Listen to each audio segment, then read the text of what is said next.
గుర్తుపెట్టుకో బాస్, ఇప్పుడంటే ఏసీ గదిలో రిలాక్స్గా కూర్చొని నెక్స్ట్ ఏంటి అని ఆలోచించడం బానే ఉంది కానీ 90స్లో బెంచెస్ లేని గవర్నమెంట్ స్కూల్ క్లాస్ రూమ్లో కూర్చొని బెత్తం దెబ్బలు ఒంటి మీద పడకుండా రోజు గడవడం అనేది ప్రతిరోజు ఒక అడ్వెంచర్.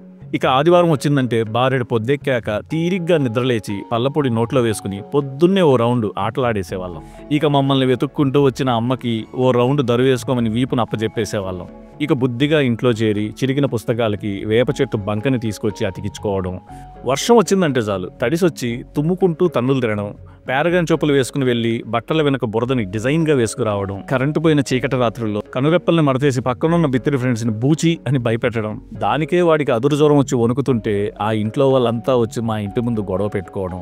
ఏం చేస్తాం, తెలియని తింగరతనం తిన్నగా ఉండనిచ్చేది కాదు. అవన్నీ ఇప్పుడు తలుచుకుంటే మేమేనా ఇవన్నీ చేసిందని నమ్మబుద్ధి కావట్లేదు కానీ పాత ఆల్బం తిరగేసినప్పుడల్లా సండే పజిల్స్ లాంటి పసితనం మినుగురుల్లా మురిపిస్తున్నాయి. ఇప్పటికీ ఆ జ్ఞాపకాలతో నిద్రలేచిన ప్రతిసారి బొరుగుండలు, నువ్వుల బిస్కెట్లు, గీతా పాలైస్, ఇష్టమైన సేమియా ఐస్ కోసం స్విగ్గీలో వెతికేస్తుంటా.